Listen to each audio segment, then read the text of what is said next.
There we go. That's enough music. Let me just turn the... Yep, okay. G'day, Todd. Morning, morning, morning. Morning, morning, morning. Mr. Creosote.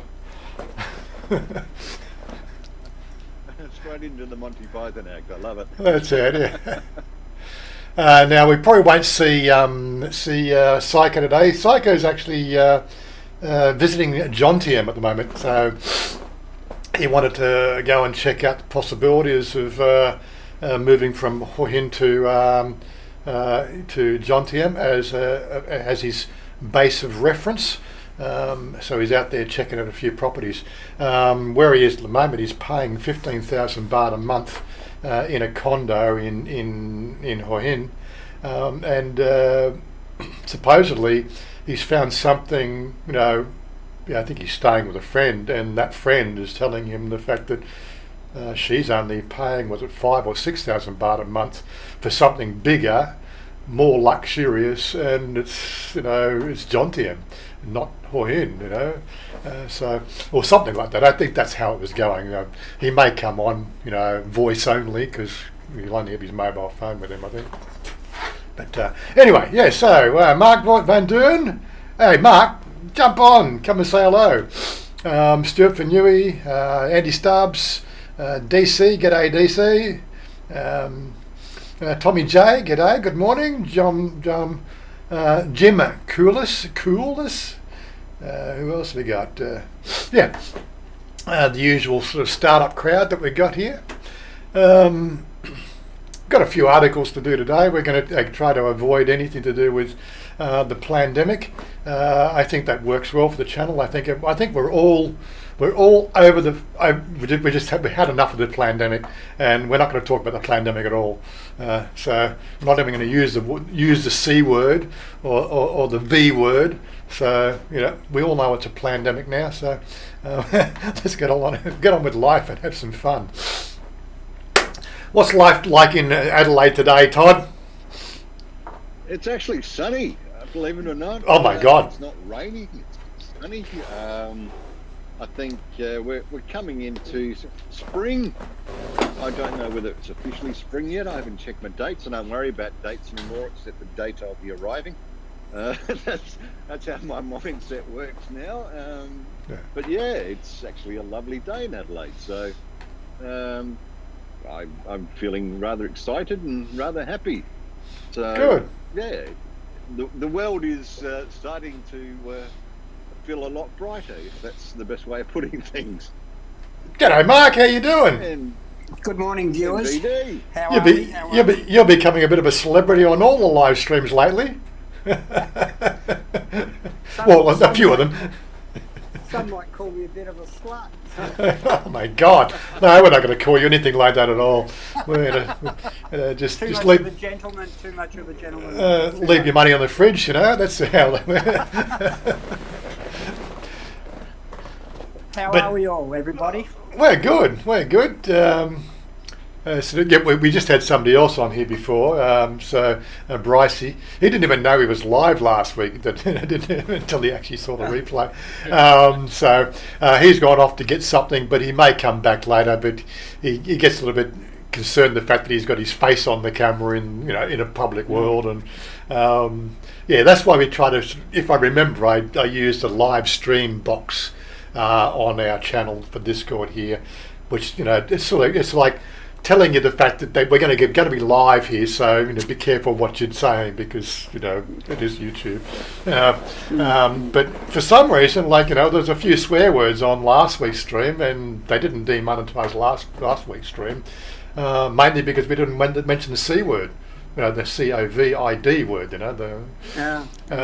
As soon as they hear that COVID word, that's it, demonetized, or yellow flag it, So we're not really allowed to have a debate about it. No, we can't debate about it, but we can debate about other things. I got some articles here which we'll go to shortly, and while it takes everybody just a bit of time it takes 15 minutes for people to jump on. The things I should be doing. Look, okay, so what I used to do, and I don't do it anymore. You should just share the stream on Facebook, so say Warren's live or whatever. Come and join us. That's a thing you can do on Facebook or Twitter. I think it automatically posts on Twitter, but that's another thing. And the other thing is, if you want to come on and say hello, get your camera ready. If you want to be put your face on behind a voice, that's fine, or you can just come on, don't share your camera and be a voice in the ethereal network. You can always jump on the Discord, links down below. What else are we going to do? I'm trying to remember the things. I've got to make the list. I'm going to make a list of the things I need to do and talk about when I, like this. Okay, Discord. Yeah, there's a link down below in the description box to join the Discord channel. You can come on and say hello, be a voice or a video. There's also, what do you call it there? There's the button there. What do they call it? The super chat button. If you want to, buy us a beer. That's something you can do. What else is there? There's okay. I got to make this list up. I really can't. I'm terrible at this. I was watching a video from Veritasium. I don't know if you've ever seen that channel, Veritasium. No. Okay, so I don't watch much Thai video. Okay, it's just one of those things. I live in Thailand. I don't only watch Thai video. I've got a few channels that I do watch, like Bangkok Pat, Hey Kid is Dad, and a couple of others, I think, and NTD Nick, from Pattaya, find out what's going on down there, and a few others. And I pop in every so often on a few other things to see Mark on somebody's stream here, there, and everywhere. When I jump on, I think there's Foreigner Joe. I pop in to see what Foreigner Joe's doing because he's going through a similar sort of lifestyle as me. He's building his house. What did 5.8 million he paid all up? I think the price was. So yeah, pretty much. I think. And I think he's done quite well. But like we haven't gone to that extravagance of like I think his kitchen. Like he's paid what he paid what he did for his kitchen. The same as all the modification we did for our whole house, I think, because he wanted granite tops and all that sort of. Oh my God, look, great, I love it. But in Thailand, we suffice with what they call the what they call it print, the tile print, the abstract print tiles. That's as good as hard wearing. As long as you don't hit it with a hammer, you're okay. But yeah, so he's done pretty well. But of course, if you take the pool out, so it was 5.8. I think he said it was 800,000 for his pool. So he's paid 5 million all up. That's in house and land. We've paid with modifications and no pool. We've paid was it with 3.846? I think 4.6 is what our price is. But all in all, we've bought off the estate as a pre-built, and he's done his own planning and everything else. But all in all, I think it gives everybody an idea. I think that's where I was going with this. It gives everybody an idea the versatility you've got, for a very minimal price when it comes to choosing something. I don't know whether he's financed it or not. I'm not going to pry into his life there, but I believe he's paid for everything up front, as opposed, whereas we've gone the financing route, so everything's in her name, and I have to be sort of frank. Again, it secures my investments. Right, as I said, my investments are growing faster than the property market, so why would I invest in property which I'd only have 49% or 51% ownership on, and have to deal with legal wranglings if everything fell apart, as opposed to just treating it like a rental, which was originally my whole plan when I came here to Thailand, was the fact that my budget was based on renting till I died. So I'd rather rent and pay the money to a mortgage to give her an asset, and again Joe's done the buying route, and again securing her her life as well if he was to come to some unfortunate pre-termination agreement, like Yeah. you get the idea. I'm trying to sort of say it, and I hate using the word death, because it's not death. What is death? It's more like ascending to the next plane is a better way to look at it in my book anyway. But yeah, so but it gives people an idea. So I've been watching Joe. I'm pretty sure Joe's been watching our plight. There is a playlist in the channel down below, which gives you the video sequences of all the stuff. Well, all the stuff that we could video when we went out and looking around the place. There was a few estates that we couldn't video at. I think Supalai is one of the big housing development companies here in Thailand, and they flatly refuse any video in their what do you call it, mubans, the ones that they're developing. So there's all the Supalai stuff, and of course we felt that the Supalai was about 10 to 15% more expensive to everything else that we're seeing anyway. They were really sort of leveraging their name and their prestige status. Supalai is like the snooty what do you the toffee nose. Is that the word? I'm trying to think of the word. Yeah, the high so society. Yes. In Melbourne, we'd say Toorak of the North, or Yeah. Toorak of the West, or somewhere like that. It's like where Andy Stubbs is. He's Toorak of the West. Oh, is he? Yeah, he's Andy Stubbs. There he is. He's with us. And there's Robert Groves has turned up. Yeah, Robert's there, and Exnello from the States. And of course, Sick Puppy. G'day, Sick Puppy. Good to see you along here. Been following Joe as well. Yes, we'll be going down soon to catch up with him. I do plan to get down that way as well once we get a bit of freedom to move around again. Probably go down and sort of organise to come and see him for a day, have a look around, because he will definitely be getting an invite for their house opening along with Robert. But Robert wants me to get the spare room made up for him, but we'll deal with that. We can have him sleeping in tents in the front yard, as far as I'm concerned. It is Thailand.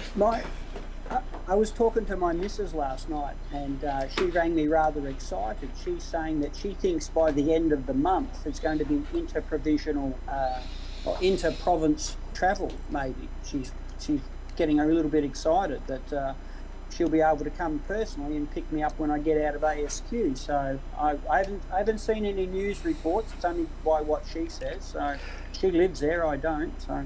Oh, what we got here in Thailand is we got a this PR campaign to always make Thailand look good, right? In every sort of decision, but quite frankly, there's a lot of talk, and you can't really put any money on anything whatsoever until it actually happens.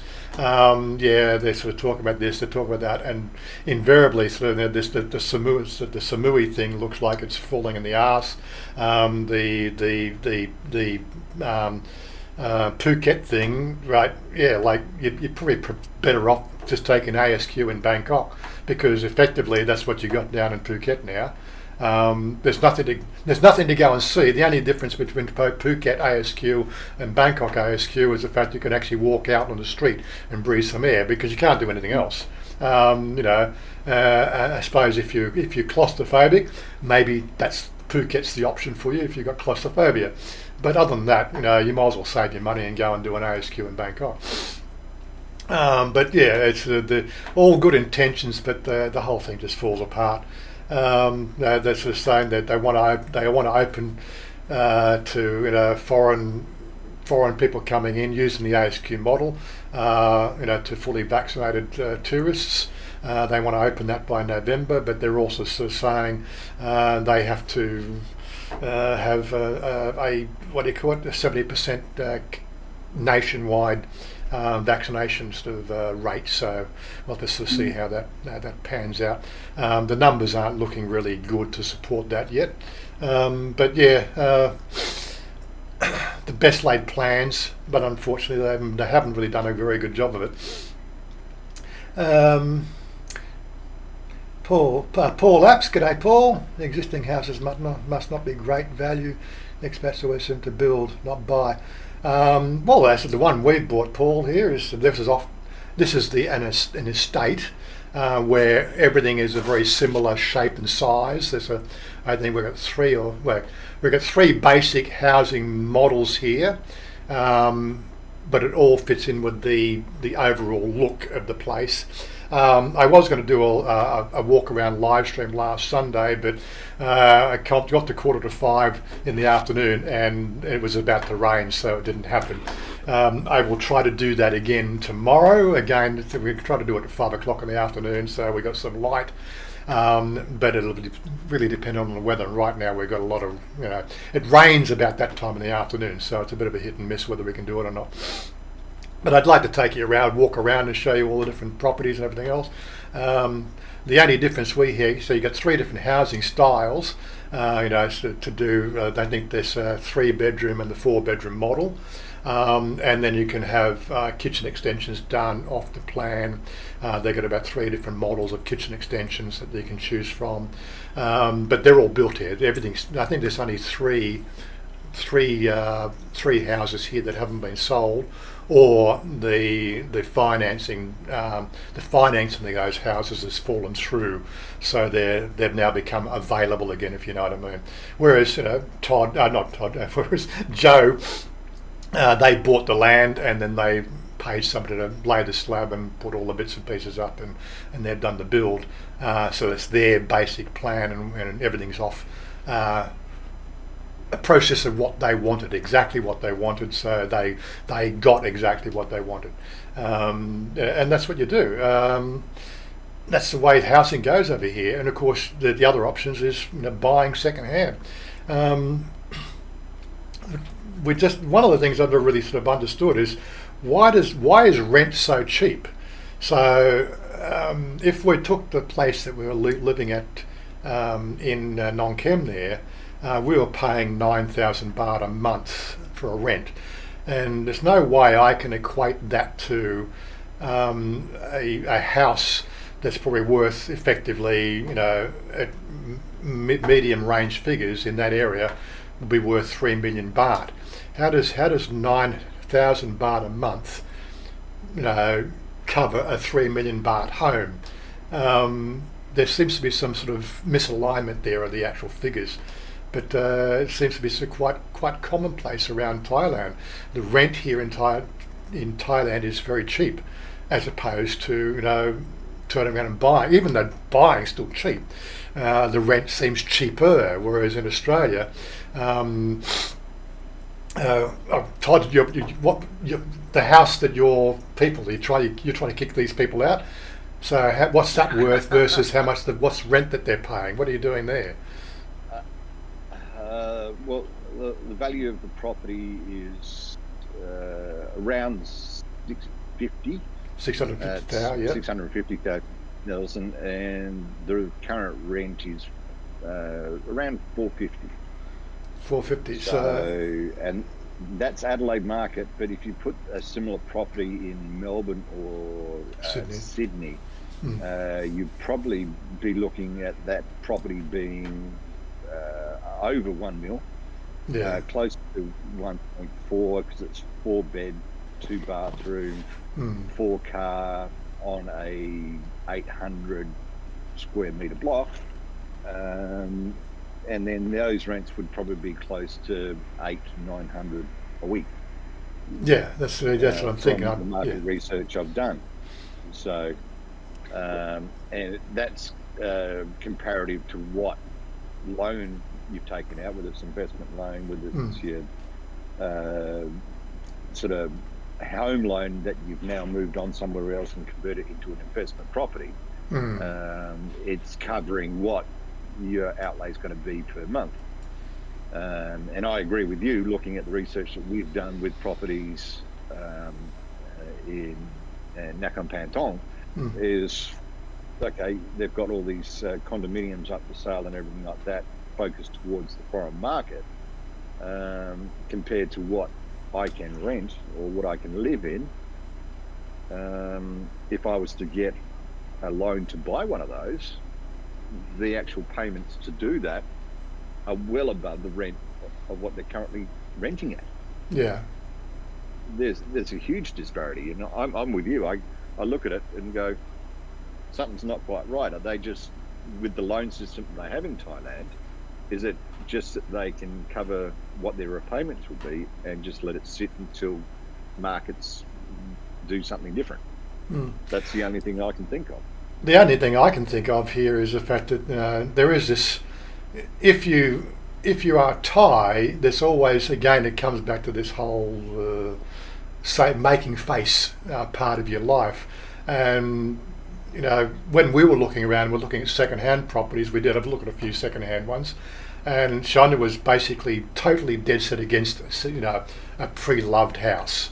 You know, although we saw some quite nice ones, and I thought some that would quite effectively be a great house in what we would call a fixer-upper. You know, something that I could apply myself and do it all up inside. No, she had really sort of absolutely zero passion for a pre-loved house. And again, she wanted to go to the new, you know. We could have saved ourselves $1 million baht on a pre-loved, but no, it was just not going to happen. You know, no amount of me discussing that whatsoever was going to get a pre-loved house. It's something about the Thai, if they can afford to get a home loan, the last thing that they want to do is get a second-hand house. And that's why there's so many on the market. You know, unfortunately, you don't see so many on the advertised market, but there is so many everywhere. You know, whether it's they buy the house, it's family, then somebody passes away, and then one family will move into another house, and that becomes free, and that goes to one of the other family members, or they put that house for rent on the market as a sort of as an income. So that's the best that I can put it. You know, they don't have children that would want to have the house, so there's a bit of a gap. So they rent it out for 5 to 10 years until maybe a child, one of their children, can take over. But in case, you know, whether they'd let their children go in for free or they'd insist on the rent, this is again, it's a Thai thing. I really haven't worked out that part of the deal there, and it really is quite confusing. Yeah, well, as I'm only talking as an Australian, us buying a pre-loved house, like the place I'm in now, is a bungalow-style property. It was run down, but the interior, as you can see, I'm streaming from my lounge room. It's now a modern coloured lounge room. You can put any furniture in it and whatever, but someone will come in and say, this is awesome. There's no stigma or anything related to having a pre-loved house. So, as you said, that's the saving face or being above everyone else situation. But for me, we've looked at a couple of houses that were a bit worn down on the internet, and I'm going, well, I can do this and I can do that, and that'll make it comfortable and everything. And I look at it and we've talked about it. Why is it so cheap? Why don't they want to fix her up? Is it just our sort of background, or? I just haven't worked it out. I thought it might have been ghosts. That was one possibility, because they have a deep-seated, you know, cultural background with what they call, you know, spiritual entities inhabiting houses. Not quite sure how that pans out, but you know, that's just part of the way the deal works. Just noticed that the camera's playing up a bit. Well, but there's yeah, always the opportunity to have a Buddhist blessing. I know part of the Buddhist cycle is you can get the Buddhist monks to help cleanse the house and move the energies on. So I don't know. It's something we could probably sit down over 1 to 20 beers and try and discuss. try and work it out. Yeah, we can pontificate, hypothesize. Andy Stubbs. Andy Stubbs. Is there any plans to plant trees in your street?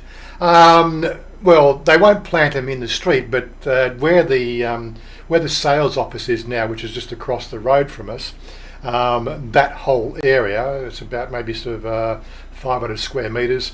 That's all. They actually started to do it now, but they're starting to clear that area out now, and that will be a little park with trees and everything else. So they're going to put grass over it and make a nice little central park area. I've speculated that they may put a gym in there or in a pool, but I've been told in sort of I've been told from Chanya that she doesn't sort of see any indication that's going to happen. They're just going to have a little park tree area. But there's nowhere else to put trees apart from in your yard because everything else is all concrete. So there you go. Robert's talking about his price there. Paul, that makes sense. Much cheaper to rent existing housing stock. Yeah, but again, I think it's just the separation between owners and owners and renters. The renters, they can't ask 25. Here they can't ask 25,000 baht a month, which would be the rental on a house that you bought off the block here, because that's what your home loan is, right? And a Thai wouldn't rent for 25, right? If they were going to be spending 25, they'd rather own. I think that's part of the whole thing. They'd rather own it. So there's not much Thai investment in that sort of area where they have spare 5 million and they go and buy half a dozen these houses and then start renting them, because they just won't get tenants, because the Thais won't pay that. Not when you can go across the road here and put three or four people in a 25 square metre single room with a bathroom and everybody sleeping on top of each other. This is Thailand. This is so they don't make that sort of money to spend that sort of money. So they've got to keep the rents down, I'm guessing. And again, that's what we saw when we started renting the place in Nong Kem. That was 7 years ago. They asked 6,000 baht a month. And pretty much what we saw, once they realised there was a foreigner in there, the prices was just gradually going up year by year, definitely way above CPI. But I think they realised the fact that that was, I think 2019 they stopped doing that. So we didn't get a price rise for 2 years there. So, but I'm pretty sure it was on the cards to put the price up again, because this is what happens in Thailand, But we moved out, so stuff you.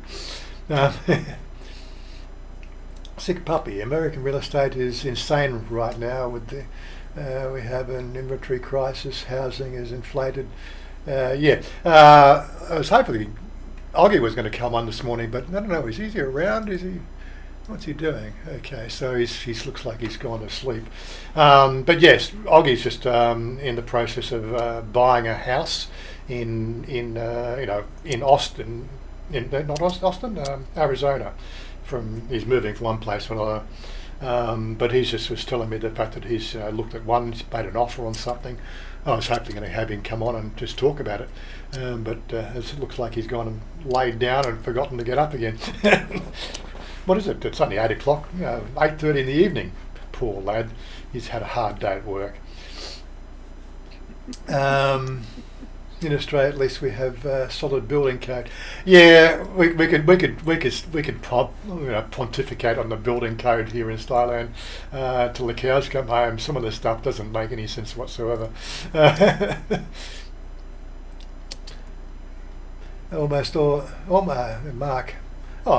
Marco Williams. He changed his name. Also, most houses with low rent, 25 years old, and was it 30 years ago, your house would have cost 1.5 million. Yeah, again, when they bought, that's probably what's part of it as well. There has been inflation in the pricing over the last 30 years. They were very cheap to build, 30 years ago. So all those older townhouse style things are quite inexpensive, and they've probably been fully paid for as well. So any rent that they're pulling in is probably sort of it's like icing on the cake of your minimum wage, unless of course you're Joe Ferrari. I don't know if you've been watching, you've been following that story on. Yeah. Oh my God, it's look, there is going to be a massive cascade in that whole. Oh, look, I'm not even going to go and talk about the story.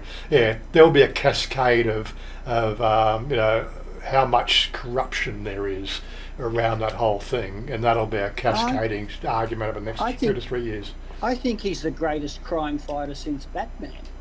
You reckon?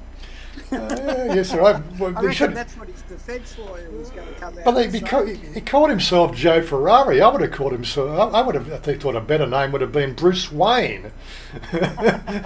with that many cars.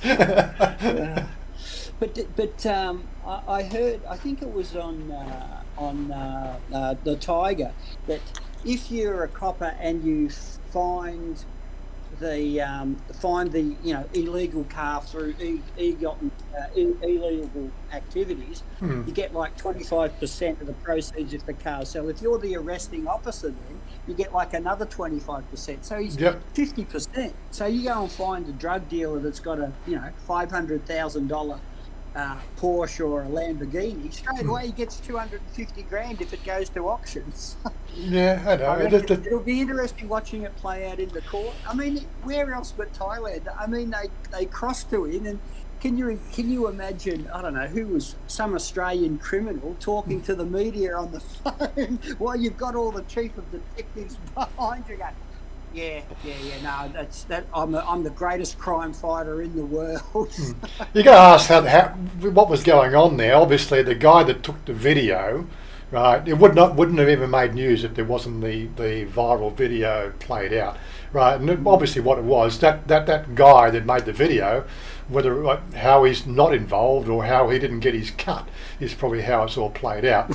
And it's just going to be a complete cascade of failures, and people heads will roll.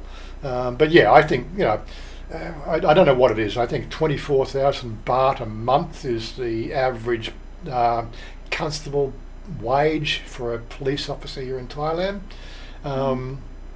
It is pitiful, right, what they get paid, and we wonder why police work doesn't get done. Well, no cop in his right mind on a 24,000 baht a month is going to drive their police vehicles anything faster than 35 kilometres an hour, right? To go and chase down a criminal on the road. That's it. They'll just put up a roadblock if you catch them, all good. But they're not paid to. They're not paid to do that. They're given a list of things to watch out for the day. Okay, today we're doing motorcycle helmets. So that's it. That's all they look for. They just stop in the middle of the road. Motorcycle, helmet. Okay, no helmet. Pull over. Helmet. Pull over. Helmet. Pull over. That's all they get paid to do. Okay, we're doing drink driving today, or we're doing smoky vehicles today, and that's all they do. They don't get told, or they don't get paid to think outside the box and actually police the full gamut of legislation that the police force does. So, I'm not saying that's a good or bad thing, but that's just the way it is here in Thailand.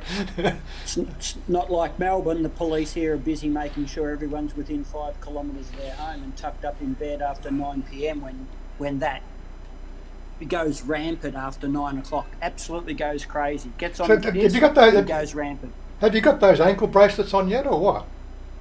Yeah. Oh, you got your bracelets on. Okay, yeah. So you got little. Yeah, gives me an electric shock as soon as I go further than 5. Oh, you get the dog collar.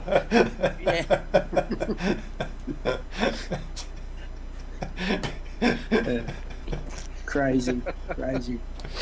I'm just trying to wake up to keep up with these comments. They're all talking. I must say, 40,000 baht. Not bad, is it, Robert? Good work if you can get it. Marcos is saying, must say the house looks great. Look, I think Joe's house looks great too. We've gone for slightly smaller rooms, but that's again off the block. But we've got 4 bedrooms plus the study. We could have had 2 guest rooms here and done Airbnb, and if we really wanted to sort of be a little bit more money conscious, but give her a beauty room, and we've got a spare room here, which will become something. And you got one under the stairs, haven't you? So these. No, unfortunately, no, because we haven't heard from Mr. Monash for quite some time, because something's happened to his YouTube account, so he can't come onto YouTube to comment anymore. So, well, I'm sorry, we're going to put cupboards under the stairs now. I need somewhere to put all my junk. Well, it's a little bit too tall to go underneath the stairs. I think. I'm on 6 foot, so. But I suppose I could just crawl up there. Okay, so Go-Go Hoppy's just saying the guy who released the video is now being sued for defamation. Well, I haven't got a confirmation on that, but it wouldn't surprise me. It's just, this is what goes on here. Where's it? Hey, Johnny. Johnny. Johnny Sam. Oh, there he is. Okay, it just popped up. There's about a 10-second delay on the chat on the Streamlabs as opposed to the actual channel. So, g'day, Johnny Sam. Jump on the video and come and say hello. Links down below. You've come on before. I know you do. I know you know how to do it. So don't be challenged, slacker. Get your finger out. Just make sure you got some clothes on first. I might have to mute you. Talking about clothes, Wazza, stand up. Come on. I want to see my. Yeah, there you go. The good old six pack. They've been working out. I figured the t-shirt was cheaper than doing the actual exercise. Hey, William.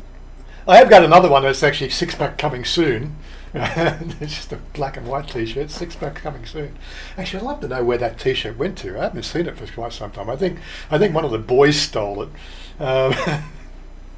Forget the 6-pack. I got a slab. Yeah, you got the keg. I don't walk around with just half a dozen stubbies, mate. I walk around with a full slab. So. Yeah, you bought the you bought the keg. That's it. 6-pack. Stuff this 6-pack. I'm going to go to a party. I'm bringing my own keg. Exactly. Yeah, so Marcos is saying he had windows tinted in his house in 2007. It makes a big difference.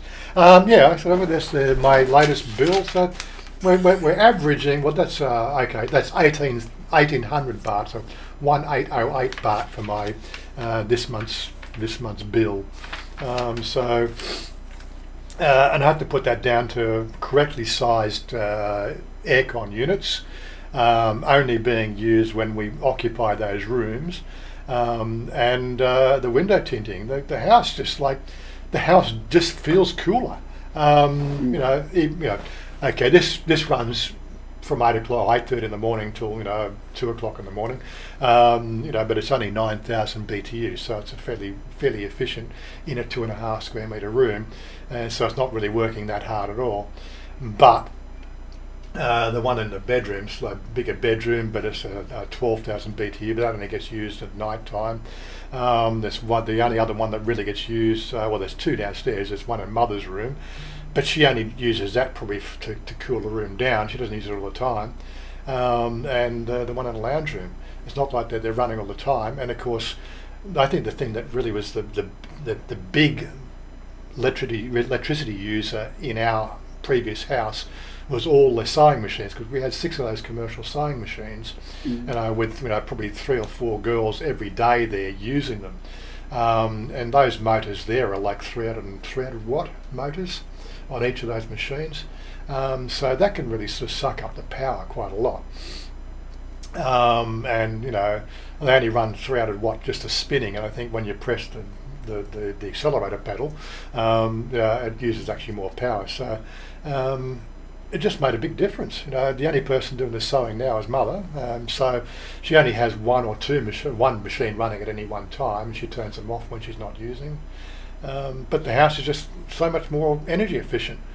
So I'd highly recommend spending the 17,000 baht we paid for all the windows. I think it was, yeah. So I think it was money really well spent. probably sort of saved that already, you know, in 4 months. Nearly, not quite, but yeah, get the idea. It just makes a big difference. Well, no different to Australian summers, where you would close your drapes and your curtains in the middle of summer, wouldn't you? So try to keep the coolness in. So yeah, and again, we got the drapes on there, but you know, how much the drapes really make a difference, I don't know. It's hard to tell. Again, I think it's also the facing of the street as well.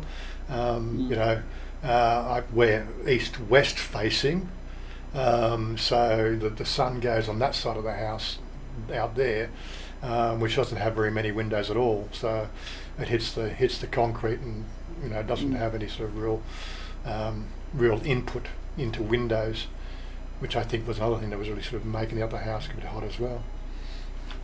Will PP, Warren, good to see you on the bike yesterday. Well, actually, it was earlier in the week, but yeah, you know what you mean. A lot of people sort of said that they liked the dual camera shot on the bike. So the next, that was good. That was really good. The next challenge will be. I was trying to find what I did with this. There's a bolt missing for this other bracket. This is the one that's going to go on the CB. As soon as I find the bolt for that bracket, which I don't know where it is, it's somewhere. But when I find the bolt for that bracket, I'll mount a second kit on the CB and I'll go for a ride on that one. The big challenge we've got coming up, and that is trying to get two-way conferencing systems so that we could actually record that two-way conferencing. Because if we're taking sort of our potential for when Todd gets here, for Todd to set up with two cameras and the kit that I've got, it's an expensive setup. And which means that then of course I've got to get all that input, bring it all together and mix it all together so we can have the two-way conversation and sort of record that as a video. It makes editing sort of 10 times as long, but you know, it's something we can challenge ourselves with. I sent an email off to Cardo. I sent an email off to Senna, pretty much asking the same thing. Right, I'm looking for a conferencing kit that I can pull the audio out and record. And Cardo came back to me with a half-baked message with a contact to talk to somebody here in Thailand. And I'm going, did you even bother reading the email? I'm asking you to tell me technically whether I can do it with your equipment. I can't go to somebody here in Thailand and ask these technical questions because they've got no clue. That's why I come to the manufacturer. Really, Cardo? Right?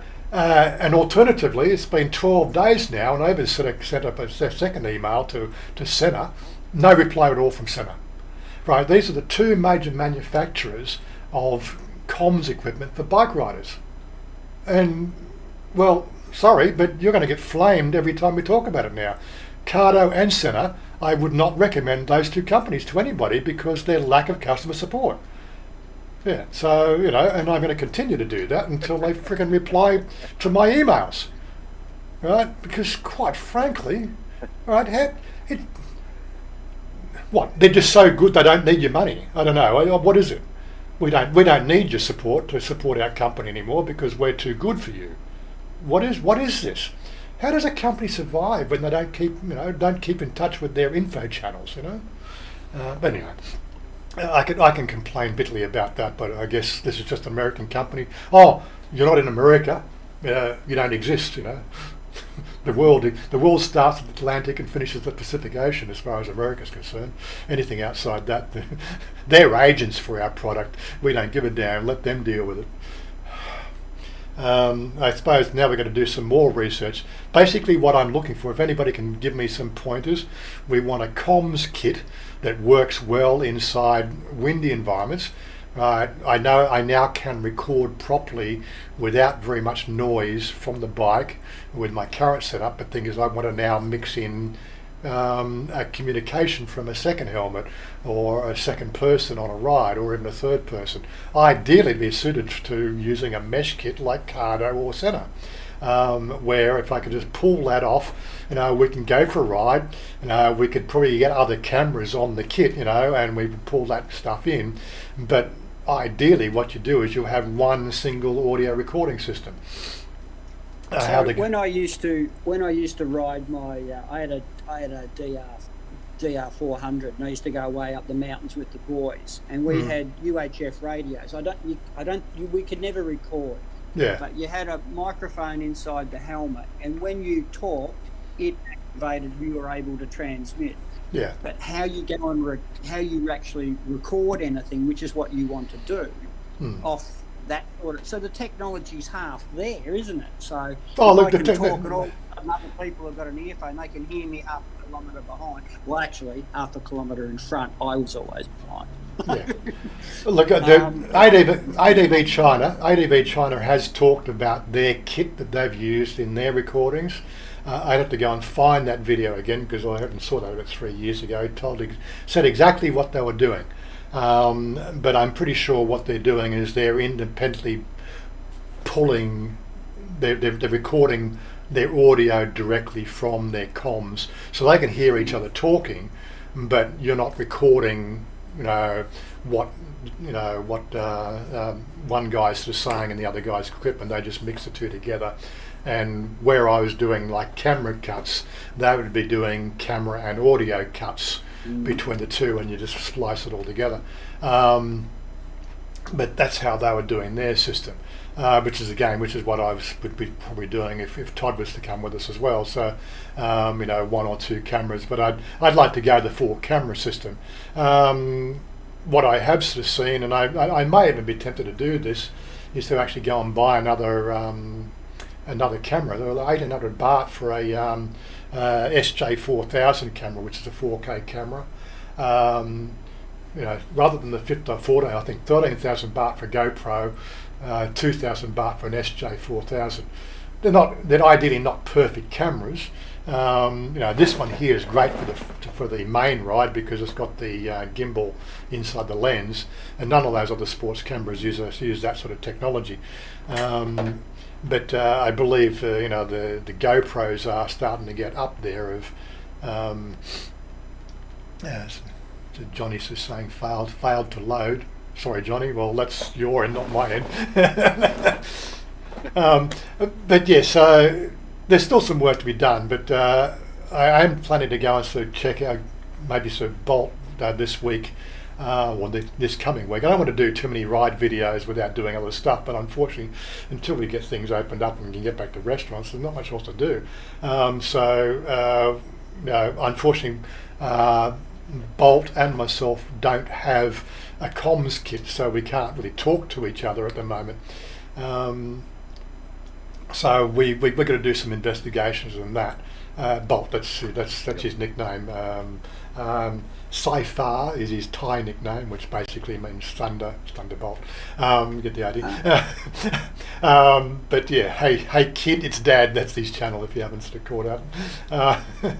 But yeah, so we're planning to do some riding video until Todd gets here, and then of course Todd will make the trio. That's why we really needed some sort of mesh kit that's going to work properly for that as well. So.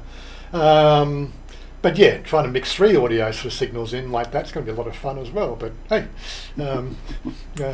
we'll deal with it. It's the best as we can. So yes, Mark, just trying to work through anything we're missing. Johnny Siam, couple of mark up, Johnny. Very much appreciated for that. For a life during being in jail. I did have something for you guys. Let me just quickly go on to share a screen for the people here. Share my screen. Bring up this one here. Let's go to a new page. I've got this one here. I had to laugh at this when this came through. Hold on. Where is it? It's just for fun. Open. There we go. This came through on the on my Facebook feed the other day, Australian citizens asked the Taliban to liberate their country. Well, they just liberated Afghanistan, so now Australia wants the same. I thought that was funny. Not for people who have actually had to fight in Afghanistan. I know that, Todd. I know that it's a bit too low below the belt, but unfortunately, this is what it's like. I can see the humour in it.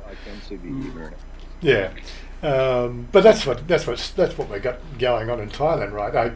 Going on in Australia right now. Poor people in Australia. Anyway, so to stop streaming that. Yeah. Anyway, so Stalag 13, as we sort of say, poor guys trying to. Let's not even go there. I don't know. He's only got 12 months left, I believe. He has to call a general election before March 31, isn't it? Yeah, I'm pretty sure, 99.9%, there's got to be a call for an election. Yeah, I think it's got to be done before March 31 by constitutional right. So I said, when they're going to call it, I'm pretty sure we're almost, a week away from them announcing a general election.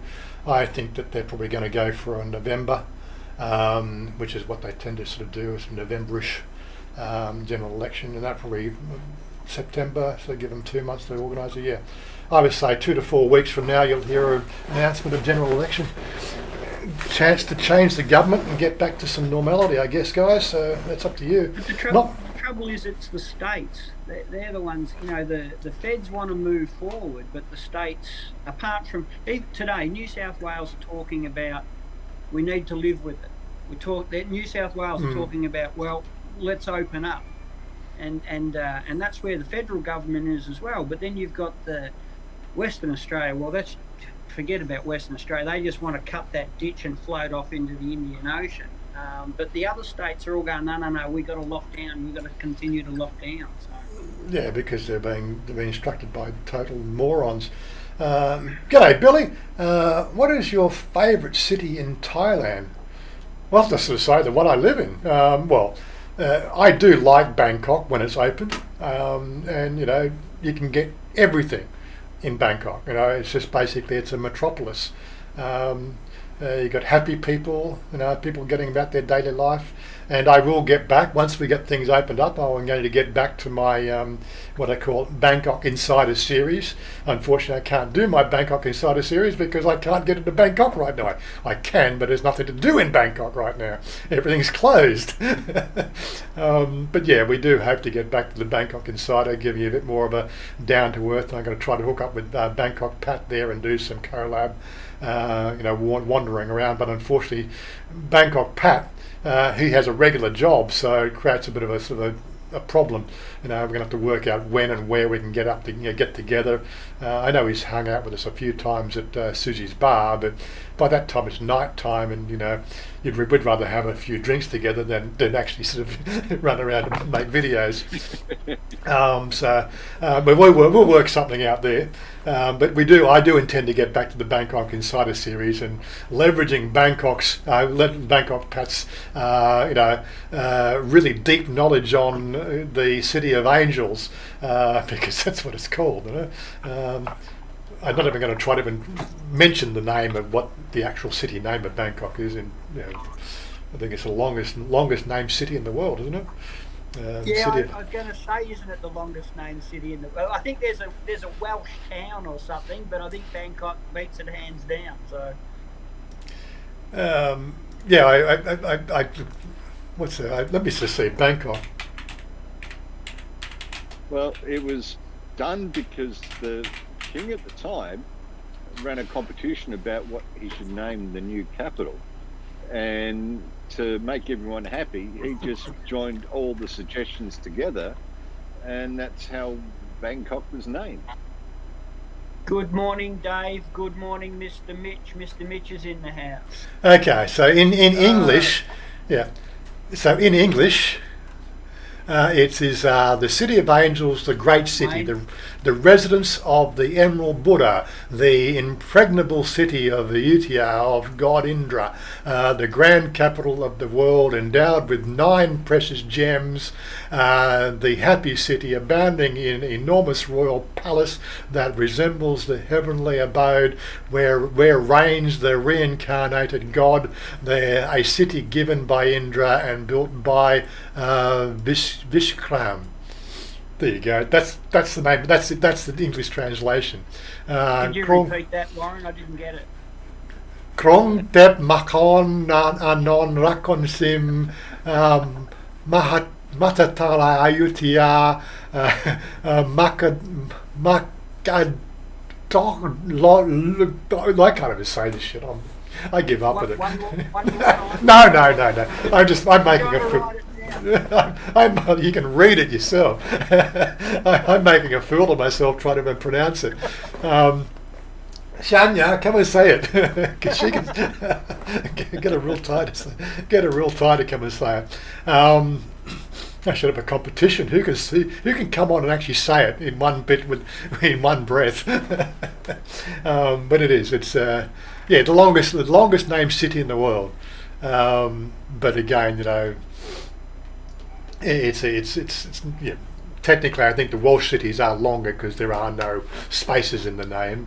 There are no spaces when you write it in Thai, but they are individual syllables with spaces in them when you actually convert to English. So there you go. Dandy Stubbs, there's not enough letters in the alphabet to name Bangkok real name. That's right, exactly. But yeah, so what are our time? So we're getting up to the hour-long mark. So we've had our bit of a chat.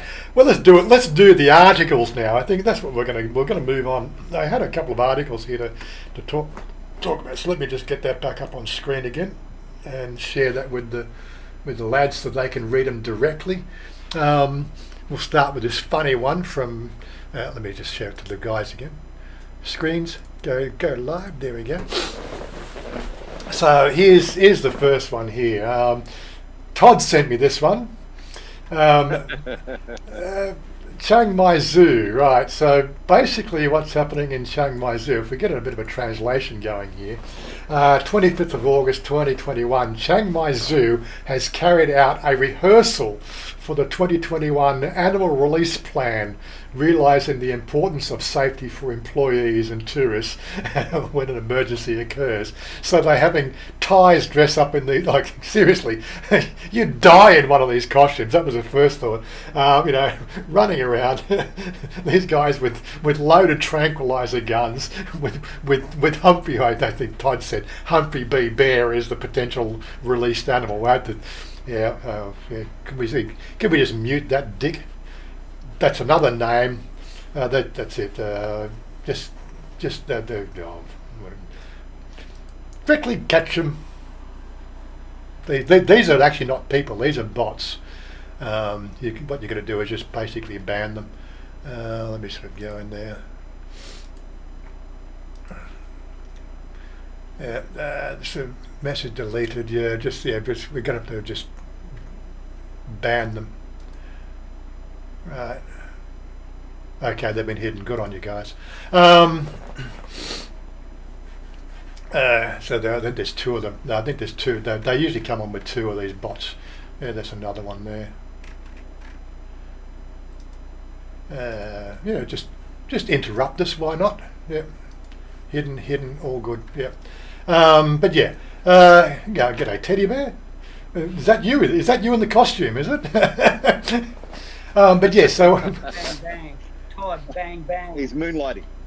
There he is. Yes. It goes on to say, therefore, Chiang Mai Zoo therefore have to prepare a rehearsal plan of the animals that fell out of virtual reality. I think this is a bad translation. Basically, they're rehearsing the potential for escaped animals and what to do when so people dressed up in bear costumes are going to pretend to escape from the zoo and they're going to shoot them with tranquilizer gun. Honestly, only in Thailand. What were your thoughts on this one, Ty? Yeah. I saw the first picture and I've gone, oh my God, they're hunting down Humphrey Bear in Thailand. It's just that I know they're doing it, and it's training for when the animals escape, and they're trying to do it the right way and everything like that. But they're shooting Humphrey Bear, for God's sake. That's it. Couldn't they? No, I don't know. It's just it's only in Thailand. It brought a smile to my face, and I'm going, at least they're trying to do something right, but doing it wrong. But that's what I love about Thailand. It's just all sorts of mysteries, and this is at a zoo.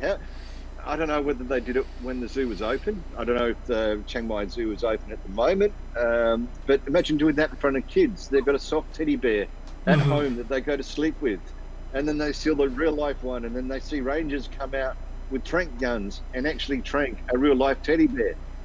They're scarred for life. When are we going to go back to Chiang Mai Zoo? They saw their own little personal teddy bear get shot by a tranquilizer gun. Yeah, the damage is done.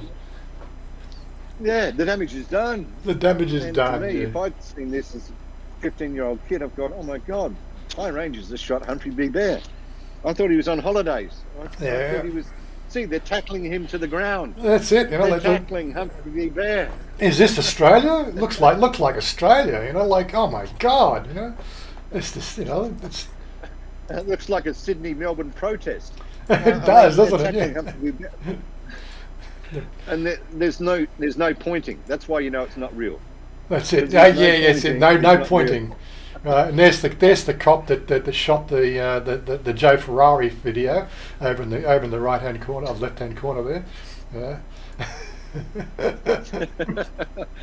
It just brought a smile to my face with all that's happening around us and everything like that. Yes, everyone's doing things tough, but they're still training. They're still trying to do what they need to do. And yes, imagine wearing that suit for about 2 hours while everyone does their training. Yeah, I'm gotta give it to the Thais. They can handle it for some reason. We would just die inside there. But stuff like that makes the news. Stuff like that makes the news. It does. Yeah, it's Andy Stubbs. In Australia, they're shooting dogs in the pound because they don't want people coming to buy them. Really? It's sad, isn't it? Only in Australia. Anyway, so there was this other one that Todd sent us, which was this, we were talking about this one here. Now, what it goes on, I can do a little bit. I think we can do it. I can't really. There's this elephant issue. What was it? Nakhon Ratchasima. So.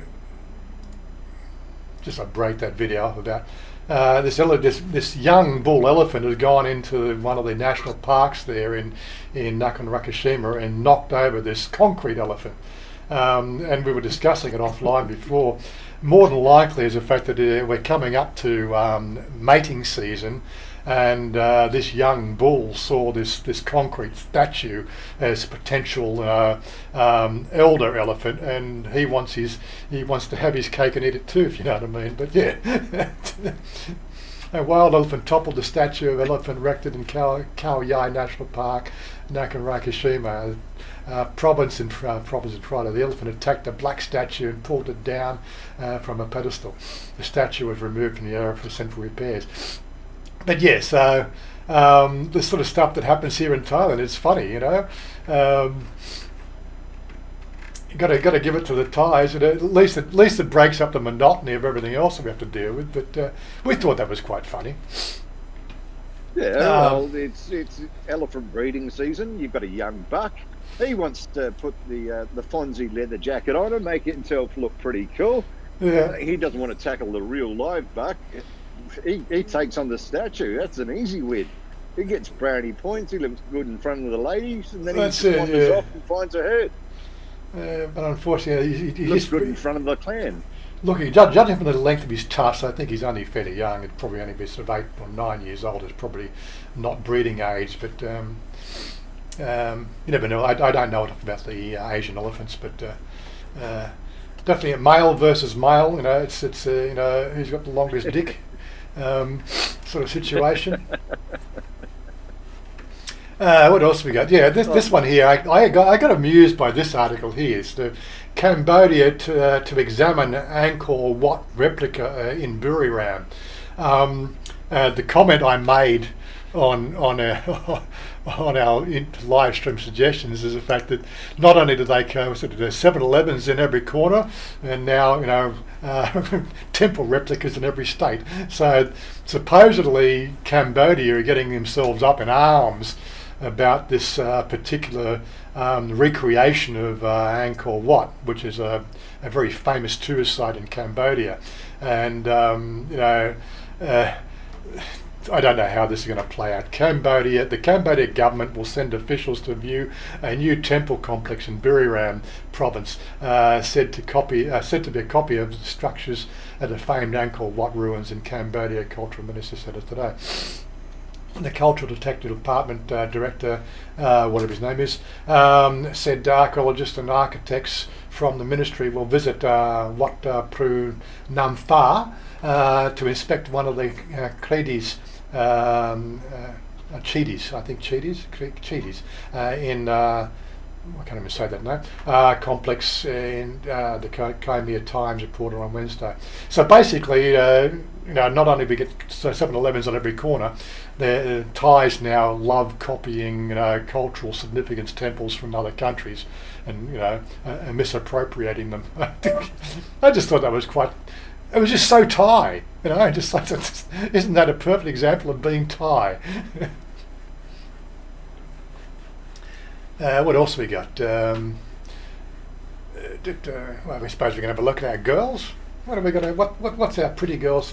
Have a look at our pretty girls today. Hello. She's got Yes, some pretty. please. She's got big lips on that one. I wonder if she got those lips sucking ice cream.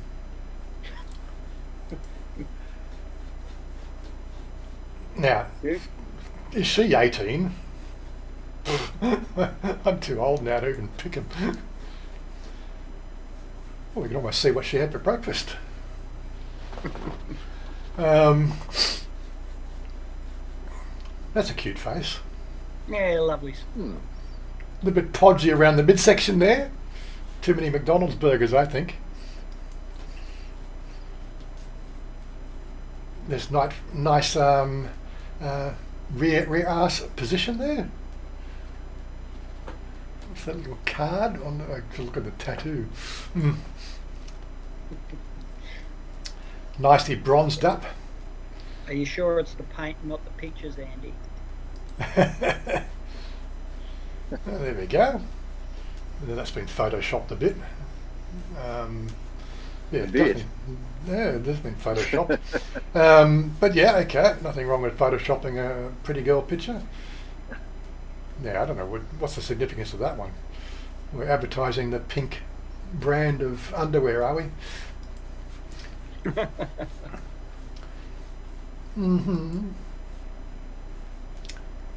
Talking of pink, number 95 coming in. Your time's up.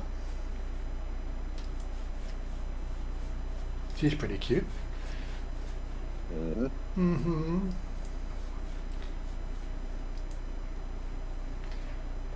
Now, one thing I do like about the Patio Go-Go Bar photo spreads, there's always some pretty girls in there. They didn't get those tongue-licking ice cream, I'm sure.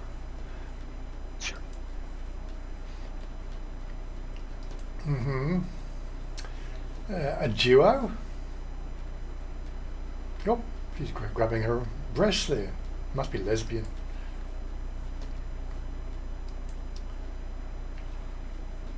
$4.91. Jeez, that's a lot of numbers, isn't it? Nice ass, that one. Anyway, the one I thought would be really good, interesting article to talk about, and probably talk about a bit, was this one here. Let's get off Thailand for a bit. Broad or posh? we still sound uniquely Australian. Where did our accent come from? What are the key characteristics of the Australian accent? How has it evolved? And is there only one or a couple or many? By Carl Quinn.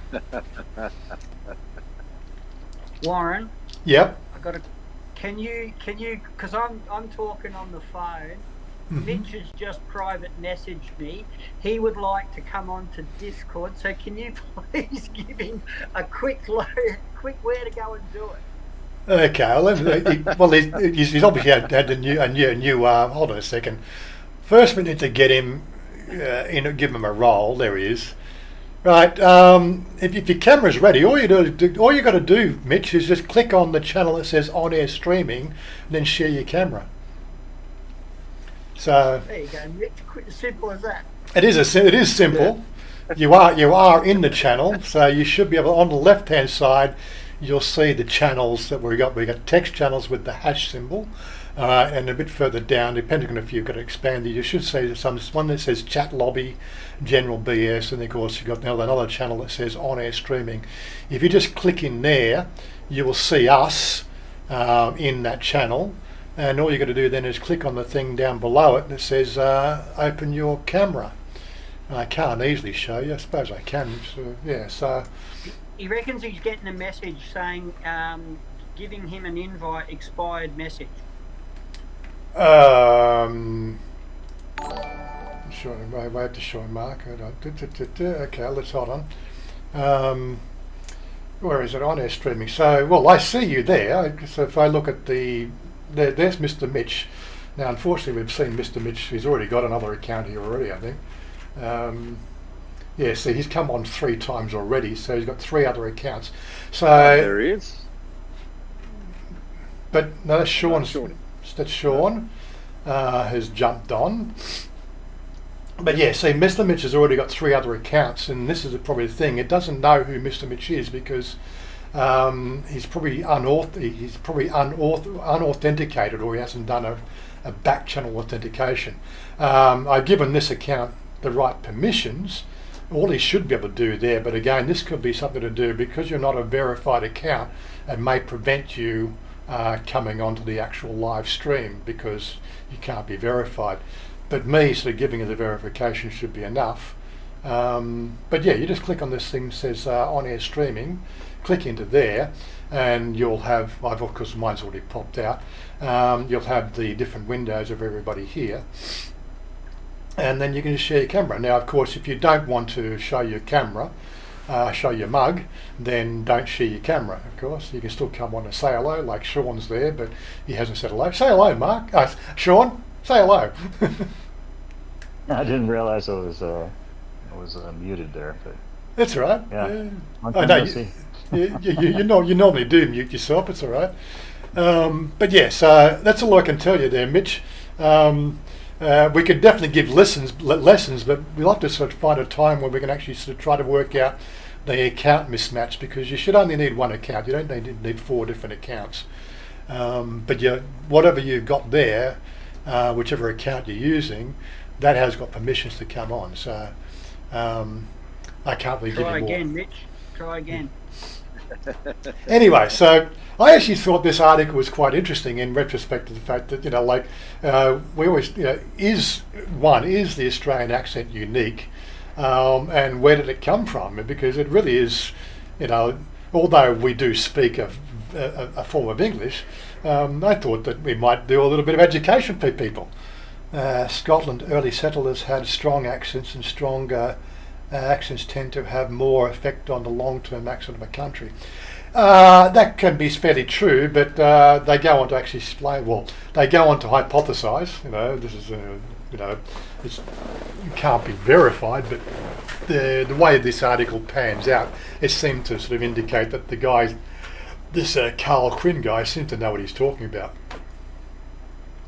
We all know Australian accent when we hear one. The single word "g'day" can be enough. The speaker's It can either be Australian or a Hollywood actor pretending to be Australian.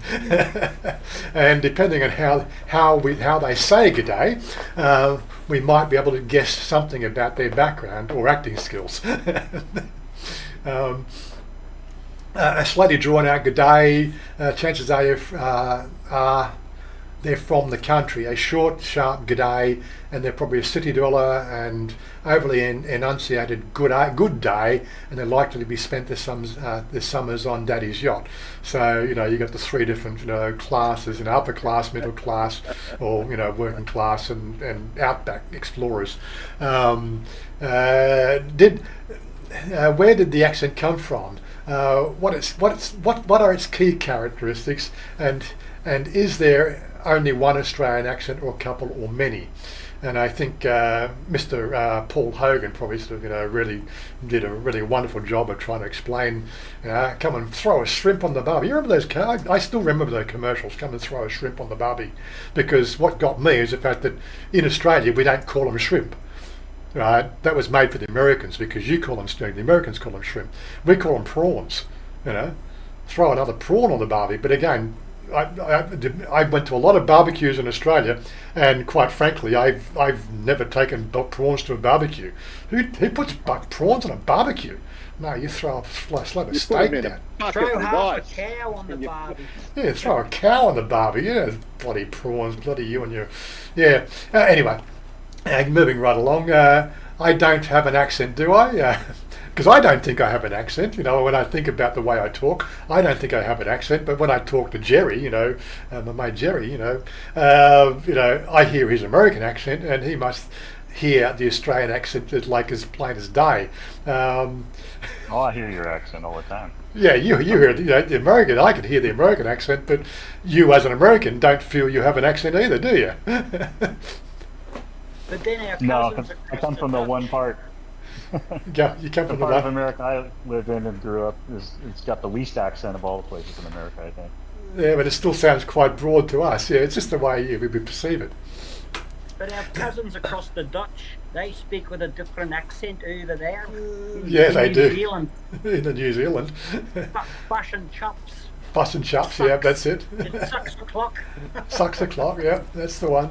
The first thing we know about the accents is that we all have one. If speakers, it's the general Australian English, might be tempted to think that only other people do. As Linguistic Society in America hopefully puts it, broadly stated, your accent is the way you sound when you speak. Yes, okay, yeah, we know what an accent is. There are two different kinds of accent. The society adds the foreign iteration, where a person speaks one language using some form of rule. Okay, well, we don't need to explain anything. If you live in Australia and speak English, you will fall into one of these groups. If you are born here or born overseas and educated here, you will likely fall into the local group, though the scope for variation within that group is pretty wide. If you were born overseas but arrive as an adult, you might speak English either as a first language if you're from Britain, say, or Canada, or as a second language if you were born in China or Vietnam, for instance. Either way, you will be classified as a foreign speaker insofar as an accent is concerned. So there's more than one kind of Australian English. Too bloody right there is, cobber. Honestly, in 60 years of my life, I've apart from times when it's mentioned, we don't say the word cobber. I don't know who. Never. Who says the word cobber? Who says cobber? I've never used it, Ian. Never used it. I've never used it in.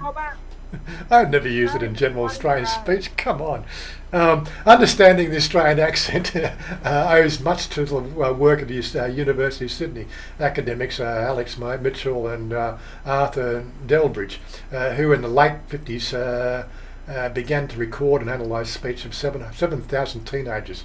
Published in 1965 as Speech of Australian Adolescents, their work discerned three clear strands of Australian English: broad, your classic Dad and Dave style; Australian, is that how you say it? Australian, general, which most people speak in the cities or in the bush, and cultivated in the well-to-do pockets in the city. And we don't talk like that, do we? Andy. What's he saying? What's that? What? Stubbsy. What did he? You have to tell me what he said. You Yeah, you wanker. just don't say dude. Dude, yeah. Don't call me dude. There is a religion called dudism. Did you know that? I don't know if it's been sanctified yet, but yeah. You get in trouble in Thailand. Yeah, the vast majority of Australians then and now tend to speak a version of general English with only minor regional variations, not enough to amount as dialects. The regionally distinct forms complete with vocabularies of their own as spoken in different parts of Britain and the United States. But despite the drift towards homogeneity, linguists have also begun to embrace the idea the Australian English encompasses not just broad, general and cultivated forms, collectively referred to as mainstream Australian English, but also Aboriginal and ethnocultural accents. And where they are accomplished by distinct forms of turns of phrase and speech, these are sometimes called ethnolicts or ethnic dialects. Is our accent proudly Australian then? This is the part I thought was quite interesting. The Australian English accent has come in and out of favour. We certainly haven't always been happy to sound Aussie. From the end of the 19th century until about 1960, there was a push in Australia to educate towards a standard accent based on RP, received pronunciation taught by the British public school system. Implicit in that was the idea that there was a correct way of speaking. Yes, you must speak like a toffee-nosed Englishman, yes. And anything non-standard was degraded form. But the notion of a standard to which we should all aspire has fallen from favour as part of a general shift away from judging the people while they speak, simply recording it. All dialects reflect Australian identity, but in addition reveal the cultural affiliations of the speaker. Indeed, Cox says that Australian English may soon come to function not as a descriptor but as an overarching term, embracing these various dialects types rather than excluding the monetary forms. Such a modification to the traditional concept of Australian English, he adds, will help capture the linguistic landscape of the Australian climate. Okay, so Australian English is the ever-evolving thing. Yep, Debbie Lokes, postdoctor, blah, blah, blah. There have been some substantial changes in the last 20 years to Australian English, but it is also true that all languages change. And that is one of the main things you can rely on in language. Blah, blah, blah. The way we speak isn't just about accent, though. It's also about the terms used, terms of phrase we use, as Bruce Moore puts it. The accent in which words are spoken, an essential part of the meaning. This is the stuff of idiom, slang, dialect, blah, blah, blah. Yeah, okay, so go on. Yeah, well, you've got all that. But where did the Australian accent come from? In a word, England. Of course it came from, because it's basically root English. But in a few more words, Southeast England. In a few more, the kids, the kind of kids of the settlers who arrived in the first fleet, many of whom came from Southeast England. So the basic root language was Southeast England.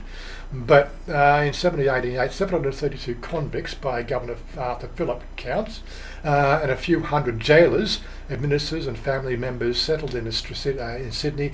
Many of them came from, or at least had sentenced in, London, but there were a good number from elsewhere in Britain as well. York from the north, Coventry, Midlands, Exeter, Dorset, in the southwest, Midstone in Kent, and plenty of other places besides, including Ireland, Scotland and Wales. If you're at all familiar with the range of accents and dialects spoken in the British Isles, you realise the rocks must have sounded like a bit like Babel, with a cacophony of different regional tongues struggling for a common dominance. And that's the part that I actually thought was most interesting. And I've actually never pictured, the rocks in Sydney. You just think that they come from England, but now when you start to see the larger picture, these were predominantly southeast England, which is the docks areas, south of London, that area where most of the crime was being committed because it's England, right? But people were being deported left, right, and centre. So, and they were all, it's like being subbed in an open air jail cell. And they had all these different languages or different accents that eventually had to meld into one, if you know what I mean. And the mode of speech that emerged then spread from Sydney throughout the rest of the country. For a time, it was assumed that the Australian accent was little more than a version of Cockney, the dialect traditionally spoken by the working class inhabitants of London's southeast end. But as Bruce Moore writes, it is now clear the Australian accent was not transported holus bolus to Australia from some part of Britain, but it developed in Australia. The Australian accent emerged in three stages, he suggests. The first involving some voluntary modification of dialect and idiom as the settlers sought to make themselves better understood, in the streets of the rocks.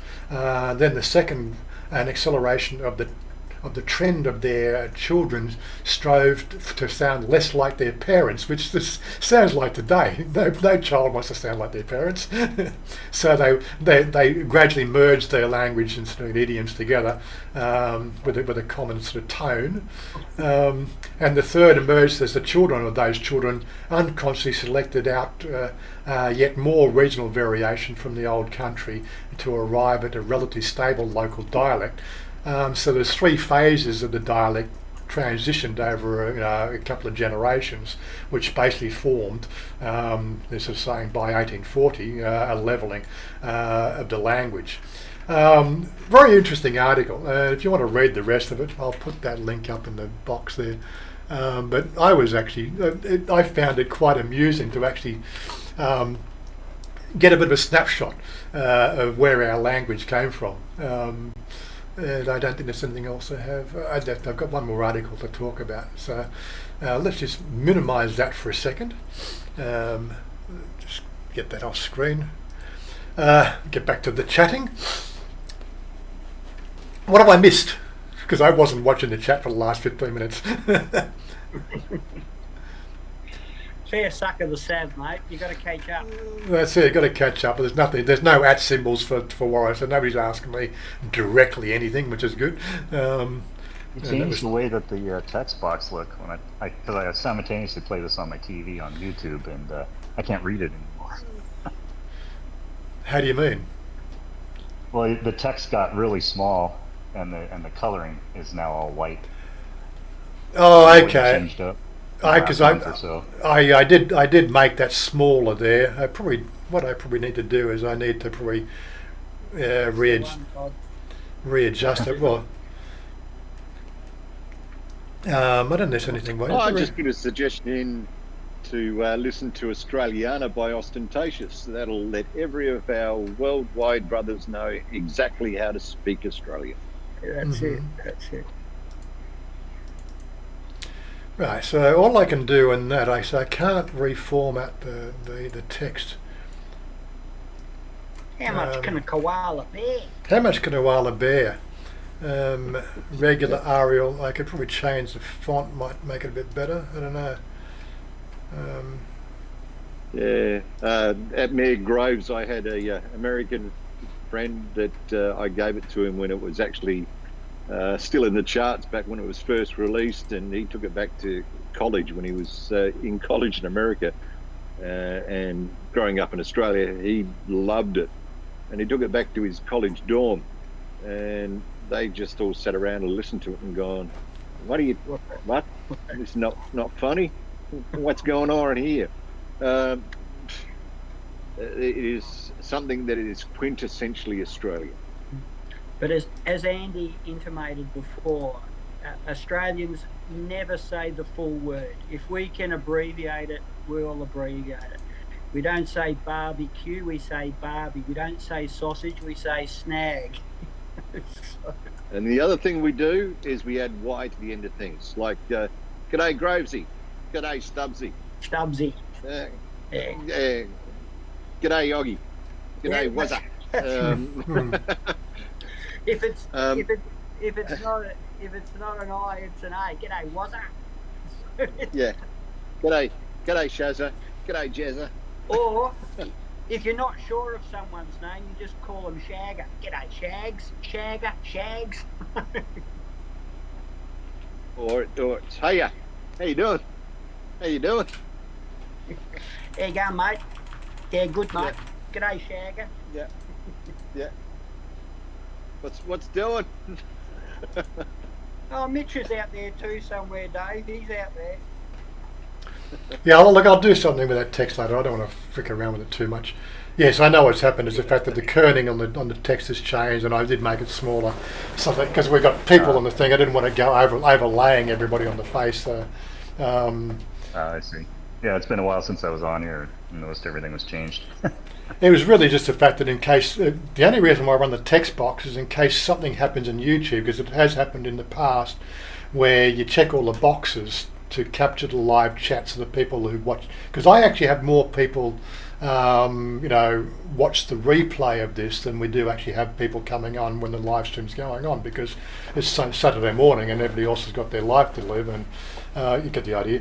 I actually get probably twice as many people coming and watching the replay, and unfortunately the fact is, sometimes YouTube can inadvertently turn off the live capture to be re-recorded on the channel, so at least it gave the option, the fact that it was still being saved there, if you know what I mean.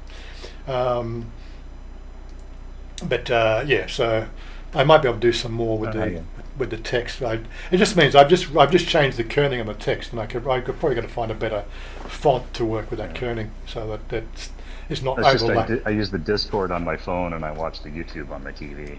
Yeah, that's all right. Anyway, so there's something we can do. I'll have to go and You and me both. I'll have to go and do something like. One of these for you both. Have you? Yeah. There's mine there soon. But yeah, like I'll have to play around with it offline and see if I can find a better font, which I'll need, rather than sort of stuff around with it here. These sort of things I can't really do on a live. It takes me, you've got to fiddle too much with it and play around with it and get different fonts and so on and so forth. But anyway, aside from that, Wazzy doesn't sound right. Yeah, Wazza, yeah, but don't start me on that one. And don't watch Kath and Kim, worse than a TV show. For Stephen Richter, right, 4 days of quarantine and I'm free to run about Bangkok finally. Really? Well so done. good on you, buddy. It's a way to another visitor. Are you here for a 4-week or 6-week tour, or are you coming to stay? That'd be a good question. Give us the answer. We'll keep an eye out for it. I got one more article to do, which I thought was worth talking about, but we'll just talk amongst ourselves until for a few minutes while we catch up. You're on an OA visa, okay? I did make a mention of this, on the last video. I've had numerous people come and talk to me and to say, why don't I change to an O visa? And I had this sort of basically clarified on that video, and I'll sort of say it again.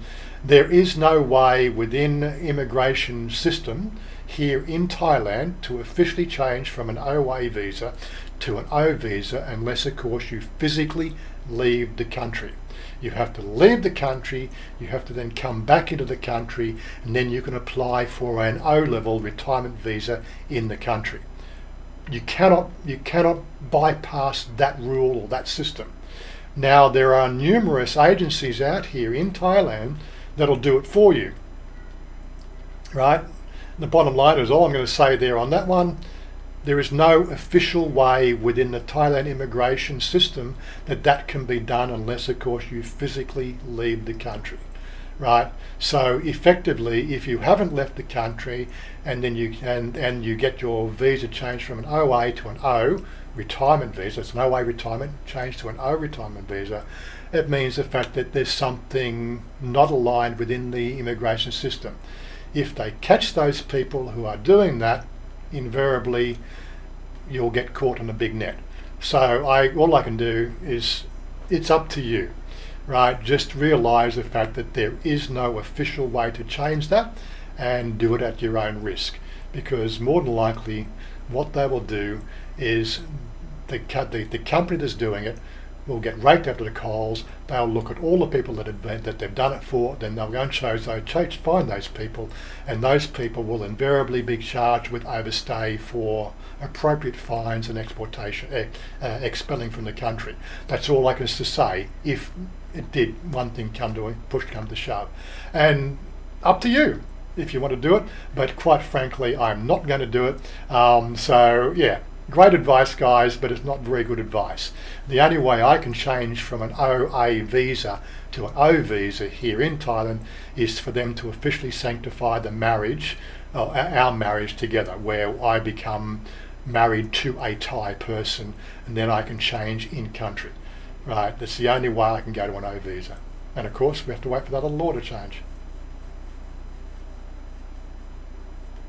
Yeah, that's right. Yeah, so Robert's got the O visa based on marriage, but yeah, that's right. But you have to go through a 60-day family visiting visa. I know because they've done it legally. Yeah, so there is a process, going from an OA to an O, but it's only through marriage without leaving the country. So anybody is doing it, without you actually physically bouncing out and bouncing into the country, even with this pandemic going on, can't be done within the system. She officially told me that across the counter as an immigration official, sort of saying, yes, they know it happens, but they are so understaffed they don't have the time to run around and deal with it. But they know it happens. That's all I can say. They know it's happening, right? And eventually, there'll be a catch-up process, and you'll have to pay the piper then.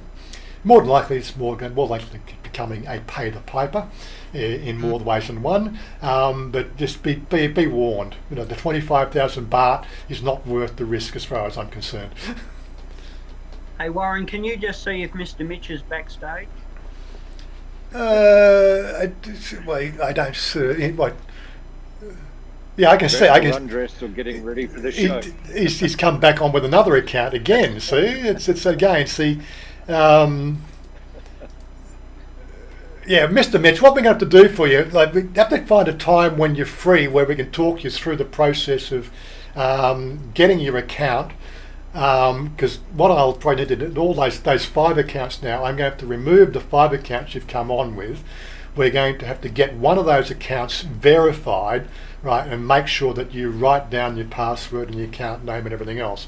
And I can help you with that, but it takes a little bit of jiggery pokery on my behalf, and that'll take the rest of the stream to solve the problem, and before it get boring for everybody else. So we'll have to do it off camera and sort of get you sorted out.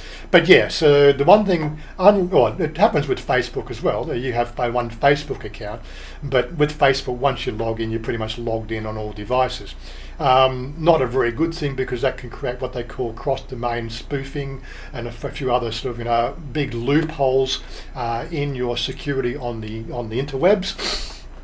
I can only advise people from a technical level. Don't forget, the only thing I can give you people advice on, right, from an honest perspective of life itself, is what I'm qualified to talk about, and that is internet security, right?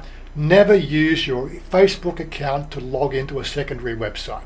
Never in your life should you do that. Always select a new account, new password, right, and make sure that password is different to every other password you use, right? I use a program called LastPass. I do trust it. I've been using it for a number of years. They are, in my books, a very good password management system. Also, when you're using one of those things, don't forget to use dual authentication. So the fact that you can authenticate your LastPass account, right, is a dual authentication, that in case that anything, the worst happens to LastPass, at least it's secured and everything else, it's all encrypted. Even if they hacked into the system, right, unless of course they got that sort of secondary authentication unlock key, right, they can't do anything with it.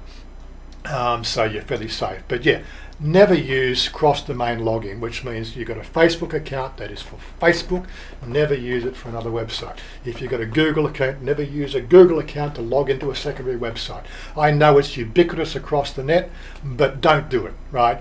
The only advice I can give you, just never ever do it, right? And if you have done it, so Mitch no longer, I can't remember ever happened when I joined Discord. I can't remember if I got an SMS message, but Mitch says he no longer has an American number, so he's got a Thai number now. So maybe he can connect via, I don't know, Messenger or something later on, and hopefully get him on board. Well, normally the authentication process is like when you go to authenticate, it's going to send you an email and you're going to get the little dialogue box, pick the traffic lights, they're trying to verify that you're a human rather than a bot, right? And it usually that the authentication, I believe, is done via email as opposed to an SMS message, because you don't have to give them your phone number. If you're using the mobile app, that may be different. So really the best way to do this is to actually sort of get you on a desktop computer, right, uninstall the app from your phone, right. I can remove all the accounts here and then we can clear everything, clear the slate. We can go and find the one that's authenticated, then we can work from there and we can backtrack. It just takes a little bit of just like this is the thing that happened with Stephen Monash as well. Same thing. He had an account on Discord, which was his authenticated account. Then something happened with that, and he couldn't log into that authenticated account. He's tried to come on and he's tried to beat, and he keeps sending his email to recovery, and it goes to one account and it should be going to a new account, and he actually used a fake. Oh, look, don't worry, it's just there is a lot. He's dumped all the other accounts. Yeah. I'll just have to deal with it, because like he's come on with a secondary account this time, unless of course he's come on with the same account. So let me, if he's currently logged in, I can see that he's logged in here now, right? So what I need to do is I need to go through and the other three here. So if I if I not block. Don't want to block them, I want to just remove them. Kick that one, and then kick that one. Right, so we only have one Mr. Mitch account now, but it still comes down to the verification. That's just should still let you come onto the channel. I've given that account authority to come onto the stream, but there's obviously something else that's getting in the way. So we'll have to look at that sort of independently and when we've got some time. Good one, Dave. Yeah. Discord is not like Facebook. It's just one of those sort of things. I've been sort of trying to sort of go through some of the details with my mate down in Phuket, because he's trying to build his Discord, community at the moment, using his Facebook contacts. And he's just like, I've got 2,500 people on 2,500 people on Facebook, and I post a message, come to my Discord channel, and I get 3 people arrive. And he says, well, unfortunately, that's the way. That's Facebook for you. You send anything out to Facebook, you'll only get 10 people in your 2,000 followers that'll actually read it, right? Because Facebook don't care about you and your communication with your friends. It's all about the money that they want to get ads in front of you. You get an ad for every 4 messages posted. It's ridiculous now. I'm so over Facebook. I only stay on Facebook because the fact that that's how people contact. It's the ubiquitous messaging system around the world. So you've got to be part of it for people to reach out to you. But my messaging system and my community is now on Discord, and that's what we do. We push this one, and we want you all here. So I can with this thing we can have 25 people streaming at once here. If we had 25 people that jumped in, we can have a nice little text box of all these people over the windows. It'd be great. Of course, it'd be pretty hard to follow the conversation with 25 people, if you know what I mean. Especially if I give anybody a chance to talk. Oh my God, I talk too much. That's it. What do you reckon Mitch's problem with? He needs to get a message to say that he's a real person. That's what he's waiting on. He's not a bot. Well, basically, he has to go through "Are you a bot?" process, which is usually done with the sign-on, like what they call, pick the amount of bicycle wheels in the picture, and then how many boats you'll find in the next picture. And once it's happy with the fact that you've made a correct selection, then that's the first stage of authentication. Then I believe there is still a secondary authentication where it will verify your email address that you've used, which should be either in your email or more than likely it's gone to your spam. Invariably, so you've got to check. Well, he should check his spam then, because he reckons he's done all that today. Yeah, check your spam filter. But again, depending on the domain you're working with, as Mr. Mitch, verified email today. Okay, well, it shouldn't prevent you from coming on. You just got to click on the channel. That's all. I just don't see him in Jenny. there. Always scared when I see Jenny. My ex-wife name is Jenny Williams. Oh, that's all right. No, this is Jenny Williams. She's a long time supporter of the channel. But anyway, yeah. So we use Discord. This is the way it is. This is a messaging system. It's secure. It's private. There is no third parties listening in on conversations. As people have come onto the Discord when I'm not streaming, they say they talk to two different Warrens, because on the stream here I don't swear, I don't curse, or I very rarely swear, I very rarely curse. But when we're off air, well, you'll find that I'm a true Australian, which is the fact that every second word is like this, and you can't that. What? Mitch is getting angry now. He's yelling at you. I'm trying to type on the channel. Don't worry, we'll get you sorted out. Don't worry, Mr. Mitch. Coming next week to a channel near you. Coming to a channel. We'll get him on. We'll get him on one way or another. Don't worry. Look, if I can get Stephen Monash to use Discord, right, I can get anybody on Discord. What else for you, Warren? You go on. I was seeing an article today that they're going to relax rules for like restaurants and in places in Thailand by the 1st. How's that looking on the ground for maybe opening for tourism by this year? No, I don't think you can't compare the two, right? Yes, there is a big push from there's some big players in the restaurant industry, right, who do, pay a fair bit of money, to make sure things happen here in Thailand. There are some big, what they call upper echelon entities in the restaurant business. We're not talking about, Bill Grill restaurant owners. We're talking about, restaurant chains like Sizzler and, all of, the McDonald's and KFC, and, these are big players. They are pushing vehemently to get this open right now. And there's a lot of money in those businesses. Right, and where that money goes, we don't want to talk about. They are pushing tooth and nail to get those rules changed up.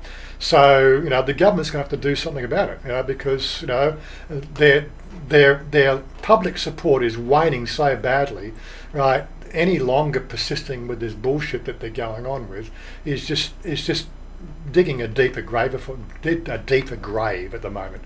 So they're going to have to do something. That's it. There's no doubt about it. Something is going to have to budge. It really has to be separated from the whole tourism industry.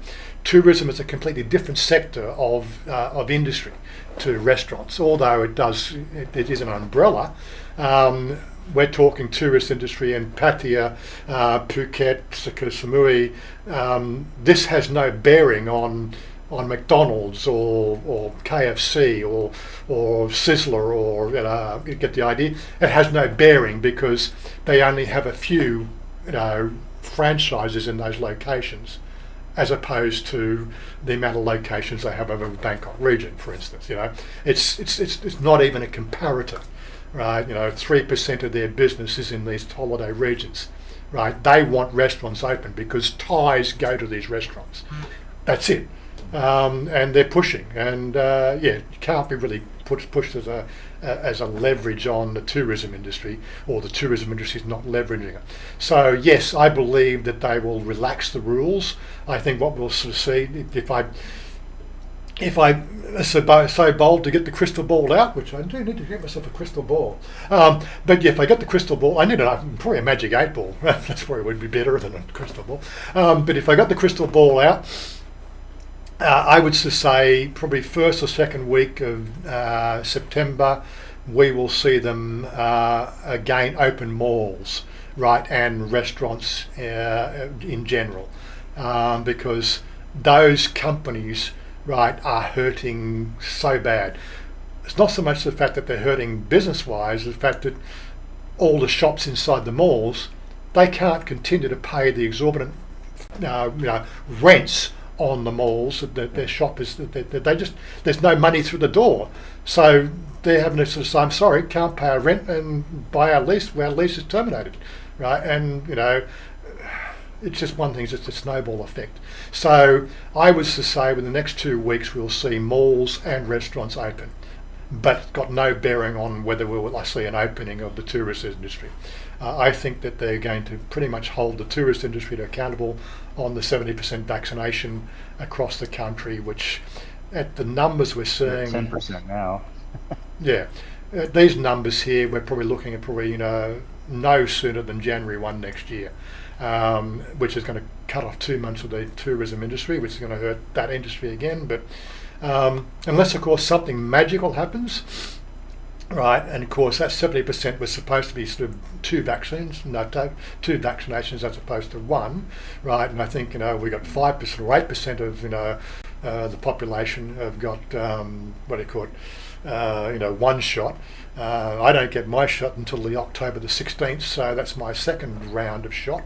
So it's still doesn't even. So that's I was at the beginning of the thing. That's the over 60s. We're not talking about the general population.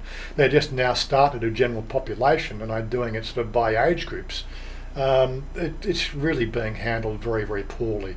And don't worry, the government is really suffering quite badly with the riots on the streets at the moment, plus their vaccine handling. They have just got egg on their face, and they're trying to take the attention away from that bullshit, right, and talking about letting news articles of elephants attacking statues and guys with tranq guns shooting teddy bears, because they wanted to sort of look over here, don't look there, look over here now, we want to look at all this funny stuff because we want to make you feel good. Well, they're starting to do that here too, because everything's falling apart, and I'm just wondering if that's going to lead to just having to accept, hey, we're just going to have to open stuff up and deal with the fallout. And I've been saying that for 18 months. This is a virus just like any other virus. It is unfortunate. People who are in poor health, we are going to lose a lot of people, yes. But seriously, it doesn't mean we have to financially bankrupt every country around the world, right? If you're worried about it, close your borders, right? Yes, close your borders, let it run through the society, right? Try to sort of chase the border runners and everything else. Look, focus on the big picture, guys. But anyway, look, I'm no epidemiologist. I don't know the ultimate, inside story of the whole thing. I am not an authority, but I'm just I study people. I study society. I've got no blinkers on. I've got no filters. I just look at a lot of stuff. Reason why I have 3,000 people following me on Facebook is I get an interesting feed on my Facebook feed. I get a snapshot of what the world is thinking, by what they're posting. This is a sort of reflection of society. I've got a 3,000 people, subset of society that I can sort of get an idea what's news and what's happening. It just gets boring when you see the same meme posted for 3 years running, because people, this a new meme. Yeah, I saw that meme 3 years ago. Come on, just wake up to yourself. But when you got that many people, that's what happens. It doesn't filter through in a day. It takes weeks for something to filter through. but such is life. Well, I hope they open by the 1st of December at least. That'd be great. I'd come over there. Yeah, we would like to see it open in the cool season. You know, like it'd be nice to see things get back to some sort of semblance of tourism, because a lot of people do love Thailand. And these guys here, well, of course, what I said, Mark, he's how many weeks away? 3 weeks, 2 weeks. Well, no. It's not week. It's still weeks, but it's days now. It's about 21 days. 21 days, right? And 2.5 months here for Todd. Todd's on the 1st of October, I think. Yeah. So they just I was want to counting. I'm looking. I could do it in 44 months pretty easily. Yeah. Well, Australia. all you got to do is set a date and work towards it. So Yeah. you need an end goal. That's right. They want to escape Stalag 13. That's all there is to it. And I'm pretty sure half of Australia would like to escape Stalag 13, but unfortunately, half of Australia lives paycheck to paycheck. They don't have the required finances to make that choice. There is a financial component to it, and there's a risk component. That's it. Risk and finances. That those two things go hand in hand, and most people in Australia are sort of they're bent over and taken it up the arse, right, for most of their life, expecting the government to look after them, which is the same as in America, same in England, same around the world. People. That it's the nature of people to take the easy way out. I will give up my freedom for a bit of personal security as long as that personal security is justified, right? So yeah, let's get rid of the guns because guns kill people. No, people kill people. Guns don't do anything, right? It requires somebody have a loose mindset to actually want to shoot somebody. I can go back and refer to Todd there. It takes a certain sort of mentality to shoot somebody, doesn't it? It does. Yeah. It does. And it depends on the situation and where you are. I mean, being ex-military, of course, that's what you train for. But you also have the other side, and it's completely black and white. You have people with certain psychoses that put them in positions where they fire weapons or use aggressive tactics. So it's all chalk and cheese. Yeah, I know. We look. I think there's more gun ownership in Sweden than there is, per head of population than there is in America, but they don't have the same. They don't have the same death rate from gun injury, But again, look at the schooling system in Sweden. The university is free and things like that. So the people are free to be educated. The educated people. I don't know, it's something societal. I mean, when I went to high school, we had, if you had a pickup truck, there was a gun rack in the back, and there was a gun in it for shooting after work or after school. Same in Australia. I grew up in the 1970s, 1980s. And I was still am an avid hunter, but I grew up in a very, very small country town, and not American small. This is Australian small, population of about 125 people. Everyone had a shotgun or a rifle in the back seat of their car. Every single person had a rifle or a shotgun in the back of the car. Everyone. Yeah, so I remember. That's what I was saying.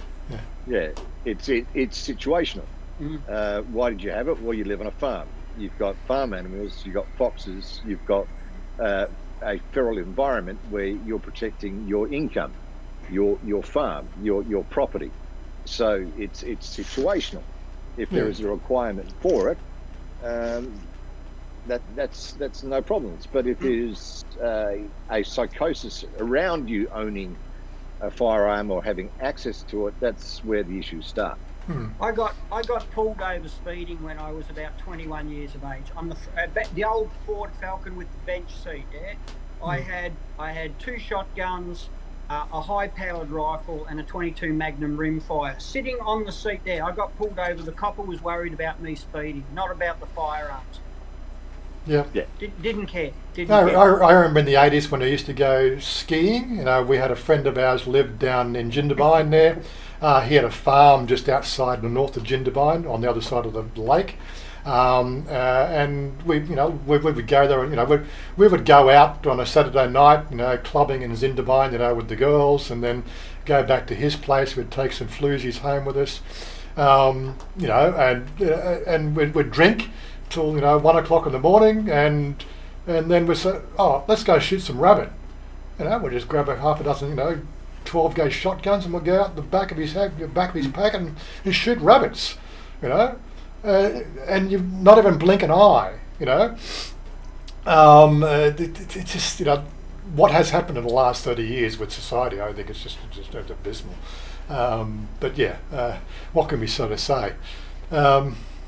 It's just life. It's not a shotgun, it's an AK-47. Well, I'm pretty sure so shotguns can pretty well mess you fucking up too, Fuck you, mess your face up at least anyway. Shotgun loaded up with super SGs. Mm-hmm.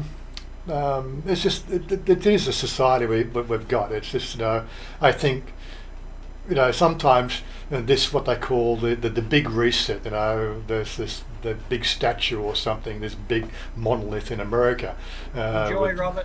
Sort of says the fact that the ideal ideal population of the planet should be half a billion or something like that, and that's always referred to as the fact that this is a big reset plan by the upper echelon, that they're going to reset society, and all the tinfoil hats.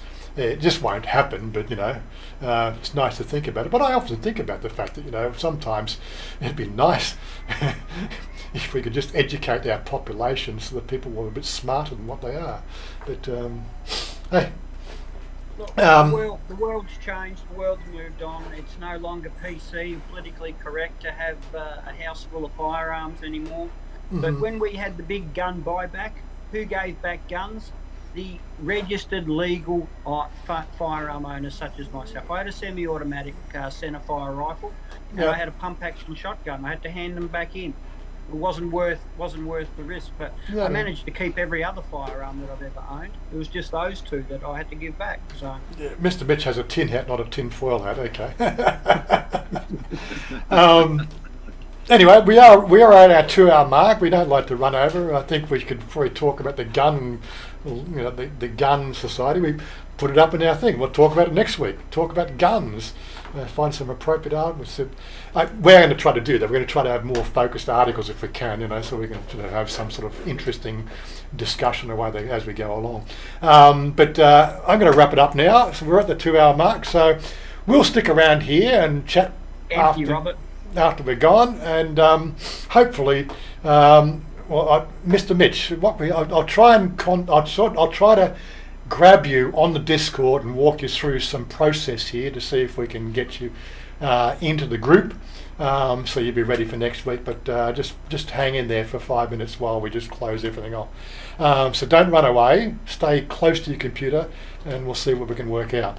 Okay, where's my closing screen? Okay, see you next week. Everyone. And take it easy, and don't do anything I wouldn't do. Doesn't leave much, but at least try to do the right thing. I want you to lift me up so